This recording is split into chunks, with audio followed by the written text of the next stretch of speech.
நம்மளோட சேனல்ல வீடியோஸ் எல்லாமே பார்த்து ஒரு கஸ்டமர் துபாயிலேருந்து ப்ரௌனி ஆர்டர் ப்ளேஸ் பண்ணியிருந்தாங்க. ஃபர்ஸ்ட் கஸ்டமர் கால் பண்ணி என்கிட்ட கேட்கும்போது ஸ்பேமோ இல்லைனா நம்மளை ப்ராங்க் பண்ணுறாங்கன்னு தான் நினச்சிட்டு இருந்தேன்.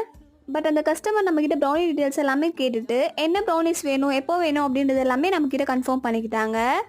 துபாய்க்குலாம் கொரியர் போடணுன்னா ஷிப்பிங் சார்ஜ் பார்த்தீங்கன்னா அதிகமாக ஆகும் அப்படின்னு சொல்லியிருந்தேன். பட் கஸ்டமர் பார்த்தீங்கன்னா எனக்கு துபாய்க்கு கொரியர் போட வேணாம், திருநெல்வேலி கொரியர் போட்டாலே போதும்னு சொல்லியிருந்தாங்க. கஸ்டமர் சர்ப்ரைஸாக அவங்களோட ஒய்ஃப்காக தான் இந்த ஆர்டர் பிளேஸ் பண்ணியிருந்தாங்க.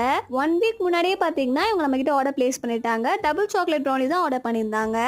ஃபுல்லாகவே கோத்து சாக்லேட் யூஸ் பண்ணியும் மைதாக்கு பதிலாக வீட் ஃப்ளார் யூஸ் பண்ணி பண்ண சொல்லியிருந்தாங்க. கஸ்டமர் கேட்ட மாதிரியே நிறைய சாக்லேட்ஸ் எல்லாமே லோட் பண்ணி அவங்க கேட்ட மாதிரியே பர்ஃபெக்டாக பண்ணி கொரியர் போட்டாச்சு. நம்ம சேனலில் இந்த வீக் 9 பீஸ் அசாலட் ப்ரௌனிஸ்க்குமே ஆஃபர் போட்டிருக்கோம். இந்த ஆஃபர் ப்ரைஸில் அசாலட் ப்ரௌனிஸை நீங்களும் புக் பண்ணல அப்படின்னா ஸ்க்ரீனில் தெரிய நம்பருக்கு வாட்ஸ்அப் பண்ணி உங்கள் ஆர்டர் ப்ளேஸ் பண்ணிக்கோங்க. இந்த ஆஃபர் இந்த சண்டேவோட எண்ட் ஆகுது. ஸோ சீக்கிரமாக நீங்களுமே கிராப் பண்ணிக்கோங்க.